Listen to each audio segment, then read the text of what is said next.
Hello, you are listening to the Gamer Librarian Podcast, the best podcast you can find on this side of the multiverse. I am your host, Adrian, and today I will be talking about Astrobot, the finale to the Vinland Saga manga, and more. Afterwards, be sure to subscribe to be notified when future episodes are released, and show your support by liking and leaving a comment. Thank you for joining. Here we are on another great Monday afternoon. Whatever you guys are doing, whether it's a day off from work or school or whatever it is, I hope you're playing video games. That's what I like to be doing. But I'm also working. And, there's sometimes I get to play some games while working. But before we get into any of that, right, we have a few things to talk about here. Just a small bit of news things to really speak on before we get into, the main topics for today. So, before we get into anything, I want to say congratulations to Absolute Wonder Woman for winning an Eisner Award for 2025. Um, this was, I think, given at the San Diego Comic Con. Now, I don't usually keep up with the award stuff, but I love Absolute Wonder Woman. I'm a little behind on it, read up to the first volume, right? And man, like I really want to do another push of Absolute and read all of the stuff, right? But issue by issue reading is very difficult, especially when I'm also trying to do that with things like manga and other things in my time. But I want to absolutely give this huge shout out to Absolute Wonder Woman for winning an award because that's sick. That's super sick. And that's just another excuse for me to go back and read that. Like, Absolute Wonder Woman will be the one that I catch up on first. And then it'll probably be Batman, Superman. And then I think The Flash, Green Lantern's awesome.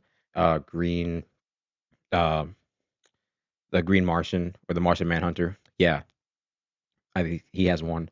And then I'm just waiting on Justice League. I don't know what else they're going to do, but that's super, super sick. Congratulations to Absolute Wonder Woman for getting that award.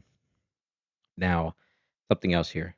Sony now has a 2.5 stake in the video game publisher and I believe developer Bandai Namco, which is insane. This comes in they call it a strategic partnership, and this obviously comes with maybe like a few caveats, like Sony having more say in maybe the production of their movies. Sony's been saying that they're going to try and get into other branches of entertainment, movies notably. We know that they're going to do that, which is really good. I love that, such as like anime and music, right? All those kind of things. I love anime. I love music, mostly movies when it's based on video games and stuff. So so sick. Now, this most likely doesn't like lean towards anything of them buying Bandai Namco. This just probably helps them being a little more integrated in their partnerships now that they're making things like movies. I think this makes more sense, which is nice. They're just two video game publishers for the most part and developers. So I think that, at some point, I've always thought that like we're gonna see a big merge of some of those more Japanese companies, but this might be where it's going to head to. I know that things like Capcom get a lot of their funding from Sony, and since like Street Fighter 4, ever since like the late 2000s, people were thinking Sony was going to buy Capcom, and that's only been really true for the last couple decades with a lot of their games being funded and then put on Sony platforms first, which is, good to some people. I've always had a Sony platform around launch, so that's always been nice. So just saying out there, this doesn't really mean that, Sony's buying Bandai Namco, but this does mean that they're working, together in tandem in, ways that make money for them. Something that we've been covering on very small basis here is Magic the Gathering, and they've had some video game crossovers. And just to note that Final Fantasy made them $200 million in just a single day, just one day. That's probably like the first pre-order time, and it took Magic the Gathering's Lord of the Rings set to earn that in 6 months. That's staggering. I mean, to see that the fans of Final Fantasy like myself came out and they, funded the rest of Magic the Gathering for probably another decade, hopefully, because There's a lot of sayings of like I keep seeing things online of people like full on leaving the game, like things not just the um expanded universe stuff, but things with like these mechanics like board wipes and things. Um I think like at some point when the game stops actually being fun is when the game is going to die, and I think that's when we see that with things like Yu-Gi-Oh, but I think the collectible side of it, the more like the Pokemon side of it, that's gonna stick around. But when it comes to like those competitive, hardcore kind of stuff, I think it's gonna die down. It's the same way with Yu-Gi-Oh, right? I think that's just kind of what happened with Yu-Gi-Oh. Magic the Gathering just had their Sonic crossover, which is, maybe you can still find them on their website, but they're definitely out just for, you know, individual buyers and stuff like that. And individual card trade, which is, decent. I'm gonna try and get some of the character cards specifically, like Shadow and Sonic and just like that. But other than Magic the Gathering, they're not really having any video game stuff that super interests me. So we're not really, you know, following up on that for a two bit, right? Now, I do have this article where apparently gamers are giving death threats to the Monster Hunter Wilds team, and I think that's insane that we're still in that era of giving death threats to developers. It's crazy because we all know the only reason is for like uh, performance issues, right? I think that's it. Uh, that's pretty awful. I dislike that we're giving death threats to humans that work for companies, right? We're not. I don't know. That's fucked up. That's not. They're not people. That these aren't people making indie games that are like passion projects for them. I mean, sure they're Monster Hunter fans in a long, real way, but they're working for a company. You know, don't do death threats to individual people. That's really scummy. Pokemon presents. Now, we don't usually follow Pokemon for a majority of reasons, but pretty torn on whether I'm gonna get ZA or not. It seems like a decent concept. It'd be nice to have a another game on the Switch too that's not Donkey Kong. Now I have different things to say about Donkey Kong that we'll talk about in a bit, but like when I think about a Nintendo console in the year 2025, is this the lineup that I'm thinking of? Just Mario Kart, Donkey Kong, and Pokemon? Is Are these the games that I'm thinking of? Like we haven't even gotten Metroid yet, and that game was teased long ago for a console, the previous console. I I actually think that it's insane. It's insane where we are now, and I think that Pokemon has, in my opinion, been slighted and mistreated. You know, uh, I've been a long fan, and I don't think the quality of the games reflect the kind of progression that video games has made with the like the iteration that they're putting out now. I don't think they're caught up. I don't think the same quality that they could be. I really don't think so. Other than that, although all the Pokemon Present stuff is just trash, I don't really care about anything else they have to talk about. Um, Marvel's Blade reboot had apparently 3 or 4 different versions before they ever went to the final whatever. And what I think is funny is that he was in that weird X-Men movie with Deadpool and Wolverine. Like they did all that of just having him in there, and he literally is just the last Blade, the one and only Blade. I think it's insane. We may have covered this on the podcast where I think it's Callisto Protocol, the horror game that was made by the same original creator and I think a few of the team talent behind the original Dead Space, which is super awesome. Now that game I think had a little too much Dead Space identity to it in terms of like its gameplay and its entire like thematic setting. I mean, like it's just another space horror game.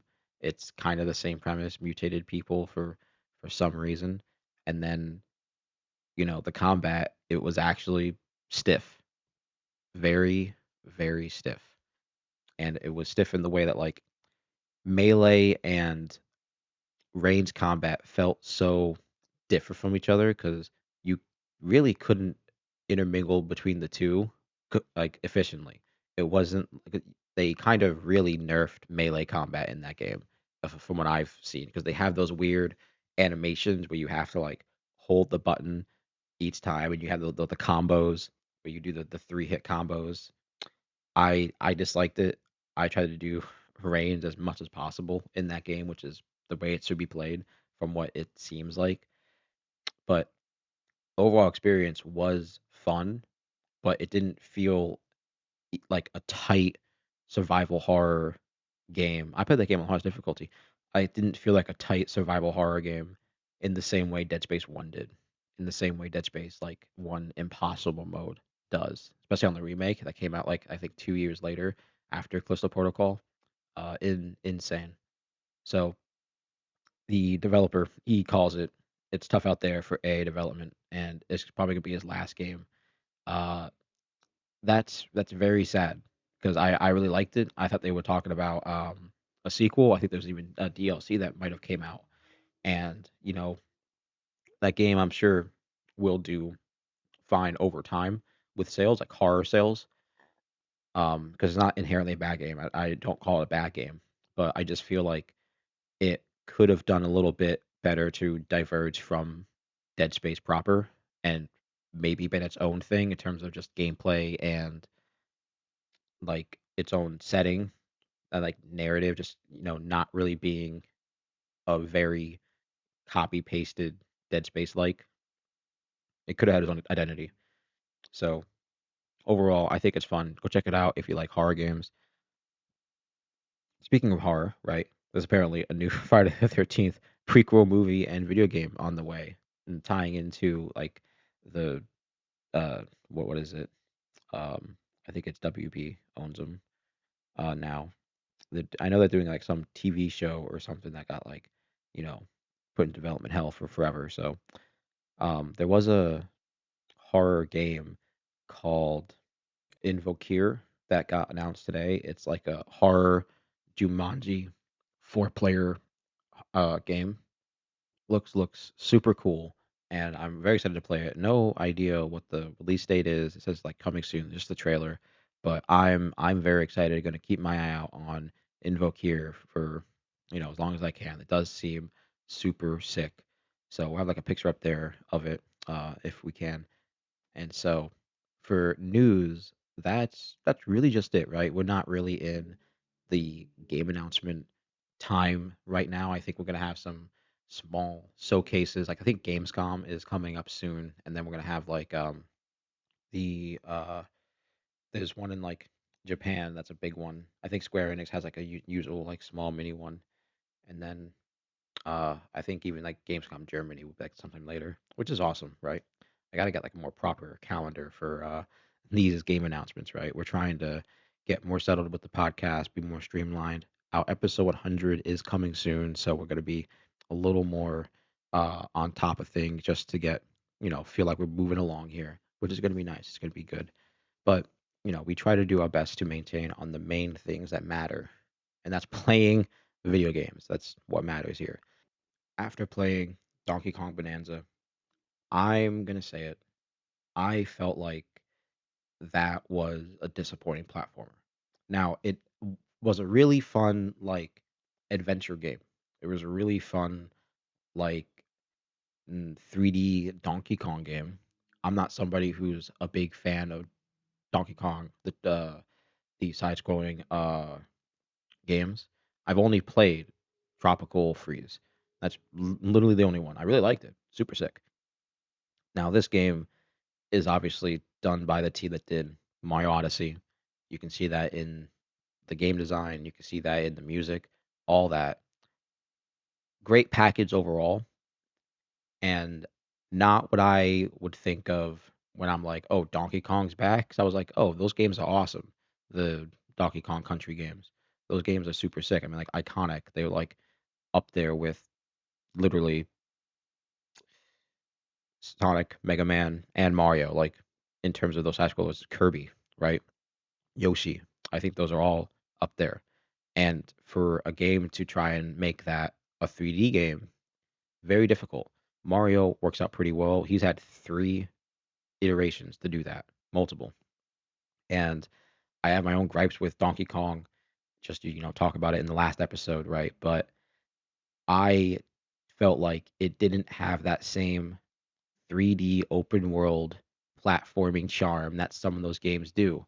It felt like it was one of those games where it's a collectathon, the world is super open, and the digging is awesome. The digging and the crumbling is super great, but it doesn't have that feeling. It doesn't feel like it's a Mario Sunshine. It doesn't feel like it's a Ape Escape. And I felt uh you know, wanting that kind of experience. So I went and purchased Astrobot. I purchased Astrobot, and I was not disappointed by buying last year's game of the year. Their game of the year last year, uh, you know, I thought was going to be Wukong. I didn't play Astrobot. So I was like, oh, that seems like a pretty fun platformer. I, played the one that was on the PlayStation 5 when it launched, the Astro Tour, whatever it is. Like it like shows you the controller mechanics and like all the cool functions, test out the PS5 kind of stuff. Things that you think would have been on the Switch and not like the welcome tour thing. You know, I completely didn't even know about that game. Like by the time it even launched, right? I didn't pay attention to it. This game has Ape Escape in it. I I sure I like heard of it somewhere between uh you know last week and the time of the game launched like years ago, last year. I don't know how I didn't know it didn't have Ape Escape in it, but obviously I knew it had other costumes, right? It has the Bloodborne costume you could pre-order or whatever. It has God of War, uh, like characters as bots. It has Spyro, Crash. It has Tomb Raider. It has uh, the Katamari. It has so many iconic s- Sony and video game characters that this is in my opinion way more than just a simple platformer. Like back when Sony was trying to compete with Nintendo with the PlayStation 1 and the PS2 like really hard, that's where we got Crash Bandicoot. That's where we got Spyro from. That's where I got Ape Escape from. Like that's my shit. Jack and Dexter's on there. They put Ratchet and Clank in there. Those iconic PlayStation platforming games are represented in Astrobot, which is phenomenal, right? And I think that's so, so great. Astrobot has that level design where it's you get to explore the level and you feel like you're exploring like an actual place that's meant to be like there, and people have either like been there and constructed it and lived there.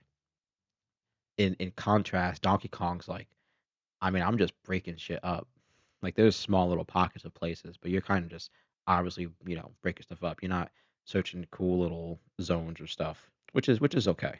Astrobot has like really cool puzzles which get you rewards, not just costumes, but you get like small add-ons for the hub. You also get like upgrades. You get these puzzle piece collectibles. You get all kinds of cool little stuff. Donkey Kong, for the most part, had that system where you just earn a currency and you buy stuff. Astrobot is like, nah, you got to go and get it. You got to get and earn it. You got to go and do those puzzle challenges. Now, I don't know if Donkey Kong really has this in the new iteration. I'm sure in the older games they have something very similar, but I don't know if there's like challenge levels for Donkey Kong or anything later on. I imagine they're just like 9,900 bananas. You can just get as many of them as you want, but then you max out the stats before you collect all of them or something like that. I don't know if they have like secret levels, but I played a few of them in the first game, in Bonanza with the first game like uh side scrolling stuff. Not enough of those levels. Apparently, there's only three. I only heard that from the Maximilian show with Simmons. He was like the Donkey Kong dude. So I'll believe him before I even look it up. But like I find that atrocious because Donkey Kong really didn't even have fun or intriguing challenge levels to like do. Like I felt like the gameplay was so open-ended that it just made those areas like obsolete to just even like try and do. I really enjoyed doing the puzzles and the challenges in Astrobot because knowing that I had the robot as the end goal, as my little buddy that I can have at the little hub you can go and hang out in, so sick. Like that hub, building that up, collecting the bots, having the hub world have secrets that you can relatively find and collect, just like Sunshine, Sub 64, Galaxy. Like to me, that stuff was always fun when like you have enough of the currency and you go back to a new place and you can now open this secret because you have enough of the stars or the monkeys or the bananas or whatever, right? Like I miss that. Donkey Kong, it doesn't have that. This game feels like it's far more integrated to like the see it, go there, get it done, just go as you play type deal. But the real platformer was like if you miss it, you have an opportunity to get it, but you still have to earn it, right? I love that. I super love that. That was that was really fun. That was really enjoyable. This is like a love letter to Sony games. This is like a love letter to platformers in a way with some of their, additions to the little bot roster that they have, right? I think that's super, super sick.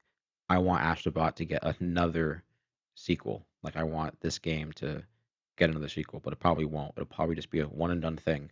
I feel like just having Spider-Man and probably the Final Fantasy characters like Cloud, I feel like just having them probably cost them a decent amount of money because they don't necessarily own them for a game like that. But I think that's awesome. Awesome love letter to Sony. And there's a reason that that game won Game of the Year. And after playing that, I don't think Donkey Kong lives up to that same kind of level of like belovedness for video games that Donkey Kong does. Donkey Kong kind of just like they make it easier while not really making it feel the same way that it used to in like the past. It kind of just feels like, oh, we'll just make it easier for people to just get some stuff done, and we'll make the worlds feel less enjoyable to go around and explore and be in again. 'Cause like I don't want to go around and dig or throw around chunks or do anything like that again. Uh, I would rather play Astrobot immediately before going back and playing Donkey Kong Bonanza. That's an absolute fact. And for right now, now that Astrobot's done, I'm probably gonna, you know, go slowly through Persona 4 Golden, get through that game, talk about that. We just got the full party, right? We just got Barry and the singer girl. Uh, just got them into the party, and the teacher with the horrible teeth just got murdered, right? Not to really spoil the game, but like if you're not playing it now and you're listening to it in this small little segment, right? That's kind of where we are, which is fun. I'm really enjoying Persona. Then it's definitely gonna have to be Metal Gear time. Like I'm definitely gonna have to just plow through it. Now that game's a walkthrough game. Like I'm not sitting there searching through all these areas. Like I'm gonna need a map or something for a game like this. And where we are with like Metal Gear Solid 2 now, it's like the story's so little different. You're playing as Raiden. We're still doing the bomb segment on the struts of the thing, like chapter 2, I guess we can call it for that game. So, making our way, making our way. Now we have one large, large topic to talk about here. And this is something that we started, um, I believe, if not this year, it was like just a little bit before the year turn. And that is the Vinland Saga manga. Now, this was during a big push in the manga. Like, if you're not caught up, I've been trying to read as much manga as I could, the ones that I've really wanted to get done. and just like be a part of and experience before they either went on permanent hiatus or their creators, pass away or something like that. I wanted to try and just get as far as I can and as many manga as I could, right? JoJo Land is one of them. One Piece is one I try to stick up on all the time, which didn't have an episode or a chapter this week, so we'll be talking about One Piece hopefully next week. And Berserk is one of them, right? So I try to just keep up on a lot of those main favorites of mine for manga. Vinland Saga, it's top three for me. It's easily top three. Like it's for manga to read, easily top three. Uh, it's a story about humanity, like us being humans, trying to find reasons to live, trying to find reasons to fight for things that we love, people that we love. I I like that. And it's a story about us in a time where we didn't know any better. It was very hard for us to I would say get along for how like divided there were. Like we would use boats to get across the world, like boats and walking and sundials and the sun and probably thought the earth was flat. The main characters believed in these fictitious gods who, you know, were, mean to each other, waged wars and battles for each other or against each other in the name of each other, right? Same thing as the characters in Vinland Saga.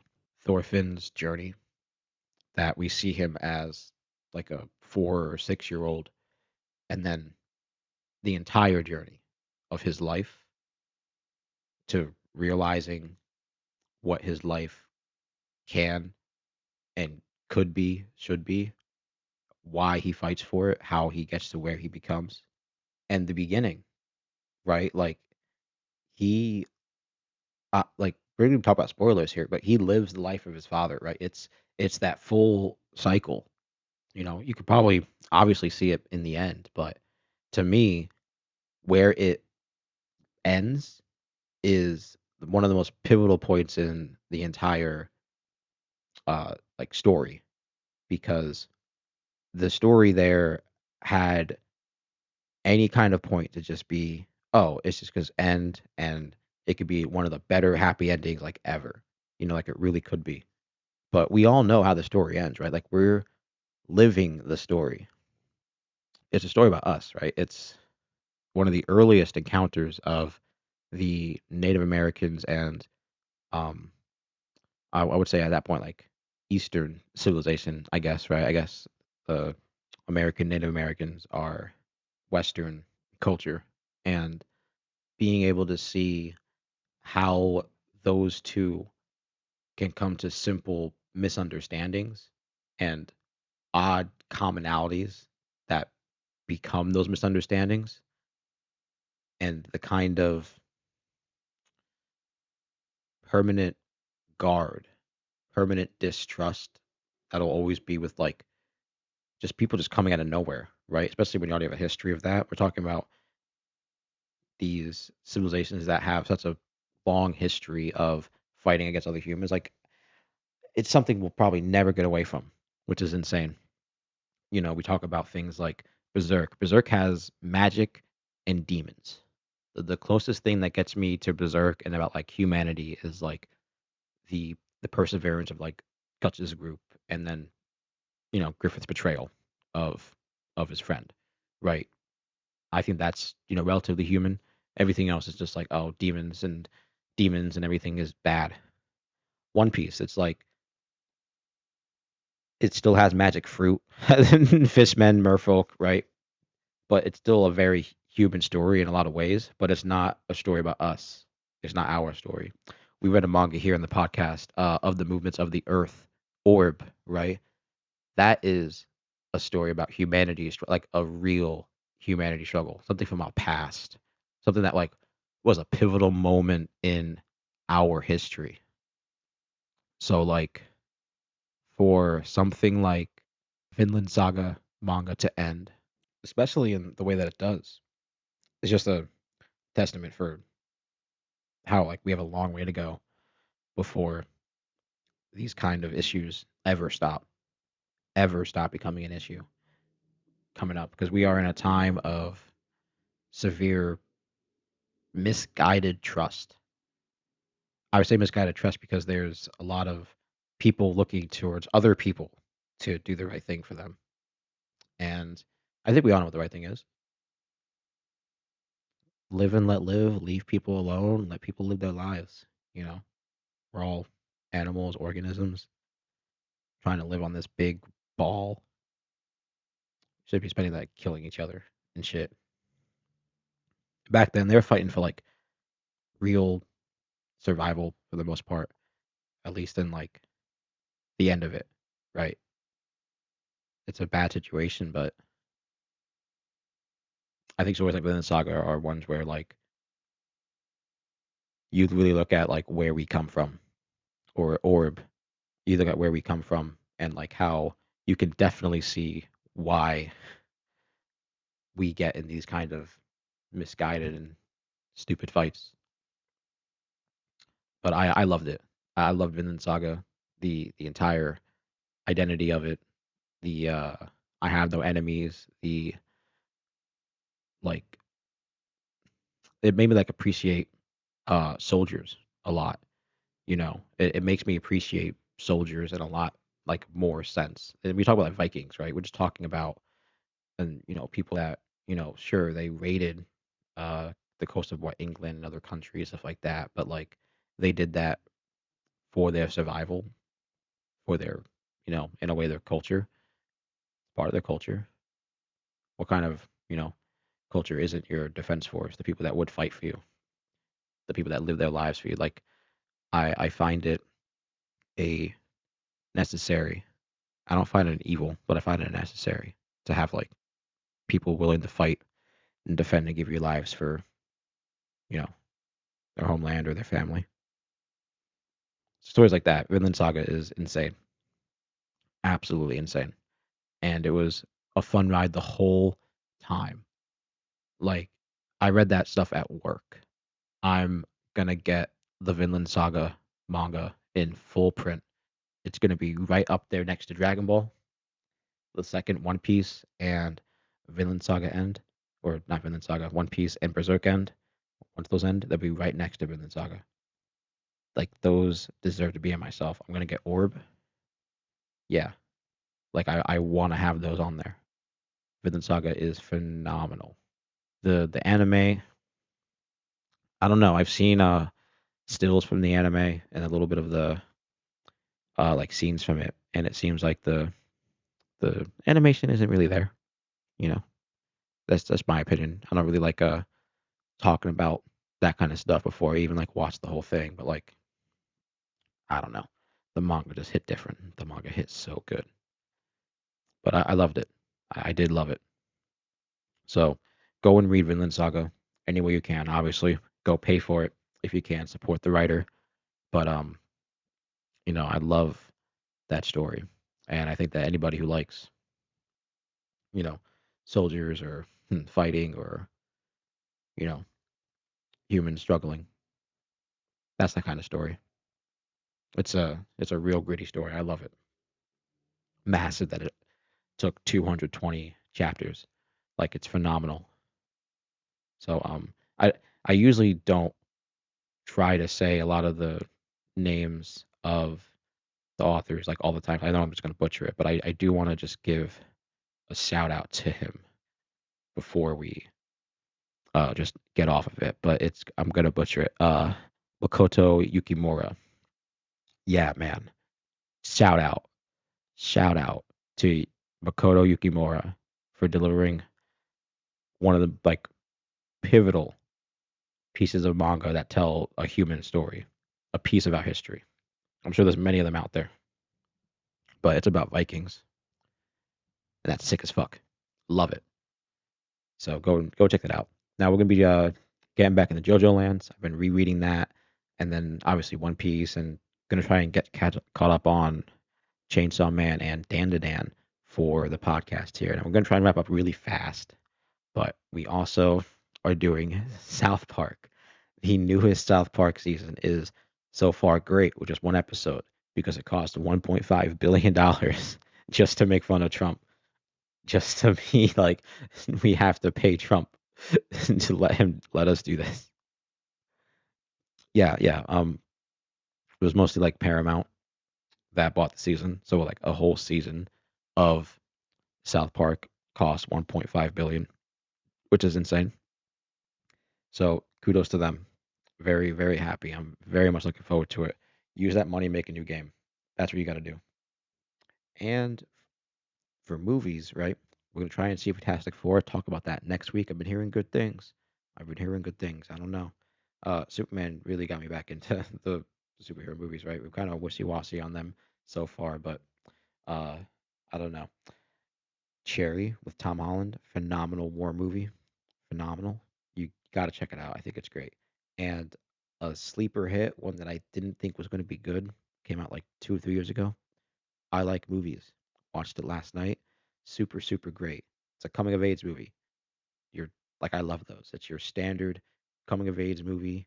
It felt like a more raw super bad, like a more real version of super bad. Less goofy in a sense, but more of like an actual authentic, like you can put yourself in the like this person's shoes type story. I like movies was great. So go check it out. It's on Amazon. And that's basically it. Peace.